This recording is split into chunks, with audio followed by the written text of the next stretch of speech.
સનાતન ધર્મમાં કોઈપણ શુભ કાર્યની શરૂઆત કરતા પહેલાં ભગવાન ગણેશનું સ્મરણ કરવામાં આવે છે અને સૌથી પહેલાં ગણપતિની પૂજા કરવામાં આવે છે. કામ સારી રીતે થાય એ માટે ભગવાન ગણેશને પ્રાર્થના કરવામાં આવે છે. એવા ઘણા મંદિરો છે જ્યાં ફક્ત ભગવાન ગણેશને સમર્પિત કરવામાં આવ્યા છે. આ તહેવારો દરમિયાન ભક્તો ગણપતિ બાપ્પા માટે વ્રત કરે છે અને ઉપવાસ રાખે છે અને તેમનું દરેક કાર્ય શુભ થાય એ માટે પ્રાર્થના કરે છે. આ વ્રતને સંકષ્ટી ચતુર્થી અથવા સંકટ ચોથ વ્રત તરીકે ઉજવવામાં આવે છે, જે દર મહિનાના કૃષ્ણ પક્ષની ચતુર્થી પર ઉજવવામાં આવે છે. પૂર્ણિમા પછીની ચતુર્થીને સંકષ્ટી ચતુર્થી અને અમાવસ્યા પછીની ચતુર્થીને વિનાયક ચતુર્થી કહેવાય છે. આમ એક વર્ષમાં સંકષ્ટી ચતુર્થીના અંદાજે 12 થી 13 વ્રત હોય છે.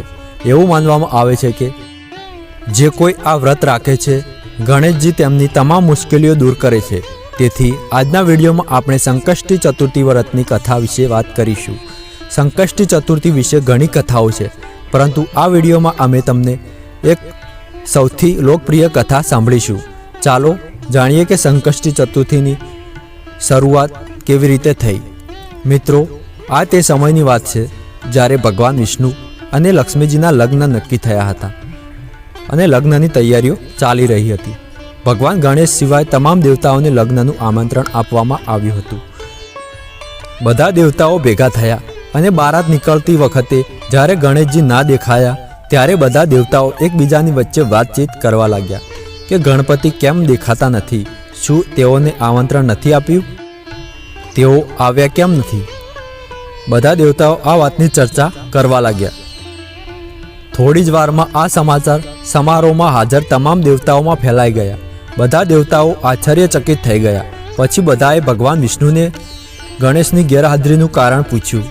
ભગવાન વિષ્ણુએ કહ્યું, અમે ગણેશજીના પિતા મહાદેવ શિવને આમંત્રણ મોકલ્યું હતું. તેઓ એક જ પરિવારના છે. જો ગણપતિ આવવા માંગતા હોત તો તેમના પિતા સાથે આવી શકતા હતા. બે એક જ પરિવારના હતા, તેથી મેં એક જ આમંત્રણ મોકલ્યું અને તેમનો એક દિવસનો ખોરાક છે 1.25 મણ મગ, 1.25 મણ ઘી, 1.25 મણ ચોખા અને 1.25 મણ લાડુ. બીજે ક્યાંક જઈને આટલું ખાવું સારું નથી લાગતું. આ વાતચીતના કારણે હાજર લોકોમાં કોઈ એકે કહ્યું કે જો તું આવે તો પણ તેઓને દરવાજે બેસાડીને કહી શકે કે તે ઉંદર ઉપર સવારી કરશે અને ખૂબ ધીમેથી ચાલશે, તેથી તમે વિવાહમાં ખૂબ પાછળ રહી જશો. ભગવાન વિષ્ણુ સહિત બધા આ સૂચન સાથે સંમત થયા અને પછી ગણેશજીને બોલાવવામાં આવ્યા અને થોડી વારમાં ગણપતિ આવી ગયા. પછી તેમને સમજાવ્યા પછી તેઓને દરવાજે બેસાડવામાં આવ્યા અને બધા દેવગણ લગ્નમાં ગયા.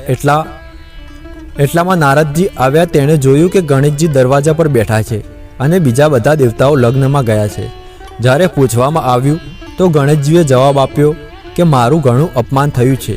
મને અહીં દ્વારપાલ તરીકે બેસાડવામાં આવ્યો છે. ત્યારે નારદજીએ ગણેશજીને સૂચન કર્યું કે તમે ઝડપથી તમારી ઉંદર સેના મોકલો. બારાત પહોંચતા પહેલાં તેઓ રસ્તો ખોદી નાખશે, જેના કારણે બારાત આગળ વધતા વાહનોના ટાયર જમીનમાં ઘસી જશે અને જાન આગળ જઈ શકશે નહીં. ગણેશજીએ પણ એવું જ કર્યું. બીજી તરફ બારાત આગળ વધતા વાહનોના પૈડા જમીનમાં ઘસી જવા લાગ્યા. પૈડા બહાર કાઢવા માટે ખૂબ જ પ્રયત્નો કરવામાં આવ્યા હતા, પરંતુ તમામ પ્રયાસો અનિષ્ફળ રહ્યા. પૈડા પણ તૂટવા લાગ્યા. શું કરવું તે કોઈ સમજી શકતું ન હતું. ત્યારે નારદજીએ બધાને કહ્યું કે ગણેશજીનું અપમાન થયું છે. આ કારણે જ આ બધું થઈ રહ્યું છે. હવે ફક્ત તે જ બધું ઠીક કરી શકે છે. આ સિવાય બીજો કોઈ ઉપાય નથી. જો બધા કામ શુભ રીતે પૂર્ણ કરવા હોય તો તેમને મનાવીને અહીં બોલાવવા જોઈએ. ત્યારે શિવ નંદીને ગણપતિને બોલાવવા માટે મોકલ્યો. જ્યારે નંદી ભગવાન ગણેશને લઈને આવ્યા ત્યારે તેમની આદરપૂર્વક પૂજા કરવામાં આવી. આ પછી વાહનોના પૈડા જમીન બહાર નીકળી ગયા. પરંતુ હવે બીજી સમસ્યા એ હતી કે પૈડા અમુક તૂટી ગયા હતા. તે કેવી રીતે રિપેર થશે? નજીકના ખેતરમાં એક મજૂર કામ કરી રહ્યો હતો. તેણે બોલાવવામાં આવ્યો અને પૂછવામાં આવ્યું કે શું તે પૈડા રિપેર કરી શકે છે? તેણે કહ્યું હા, તે આ જ કામ કરે છે. પછી તેણે ભગવાન ગણેશનું નામ લઈને પોતાનું કામ શરૂ કર્યું. પૈડા રિપેર કર્યા પછી તેણે બધાને કહ્યું તમે બધાએ ગણેશજીનું પૂજન નહીં કર્યું હોય એટલે તમારા માટે આ સમસ્યા આવી છે. આ જગતમાં તો દરેક વ્યક્તિ ગણપતિનું નામ લઈને જ કામ શરૂ કરે છે, પણ તમે તો ભગવાન છો, તમે તેમને કેવી રીતે ભૂલી ગયા? હવે તમે બધાએ ગણેશજીની જય બોલીને આગળ વધવું જોઈએ. હવે કોઈ સમસ્યા આવશે નહીં. ગણેશજી વિઘ્નનો નાશ કરનારા છે.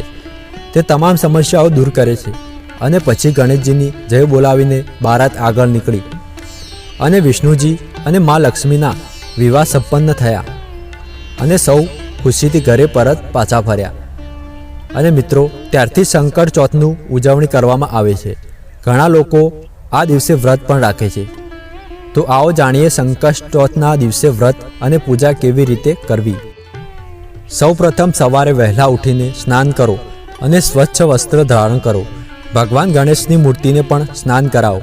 અને જો તમારી પાસે મૂર્તિ ન હોય તો તમે પણ તેનું ચિત્ર હોય તો તે સ્વચ્છ વસ્ત્રોથી સાફ કરો. હવે ભગવાન ગણેશની મૂર્તિને ફૂલોથી શણગારો. પૂજા દરમિયાન ચંદનના પ્રસાદ માટે મૃદક, ગોળ, તલ, ફૂલ, તાંબાના લોટામાં પાણી, પછી ધૂપ, ફળ, નારિયેળ વગેરે રાખો. ભગવાન ગણેશની તિલક કરો અને મીઠાઈ, ફળ અને ફૂલ ચડાવો. જો શક્ય હોય તો સાંજે ફરીથી સ્નાન કરી અને ખોરાક તૈયાર કરી એટલે કે ભોગ તૈયાર કરી ભગવાન ગણેશને અર્પણ કરો અને સંકટ ચોથ વ્રત કથાનો પાઠ કરો. પાઠ કર્યા પછી ભગવાન ગણપતિને પ્રાર્થના કરો કે કોઈ પણ કાર્ય શરૂ કરતાં પહેલાં અમે તેમને સૌથી પહેલાં યાદ કરીશું અને તે તમારા બધા વિઘ્નો દૂર કરે છે.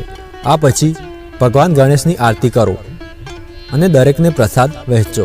આ રીતે તમારું સંકટ ચોથનું વ્રત પૂર્ણ થશે. તો મિત્રો, આ હતી સંકટ ચોથની માહિતી અને કથા. તો તમને વિડીયો ગમ્યો હોય તો એક લાઈક અને ચેનલ પર નવા હોય તો સબસ્ક્રાઈબ અને કોમેન્ટમાં જય ગણપતિ અવશ્ય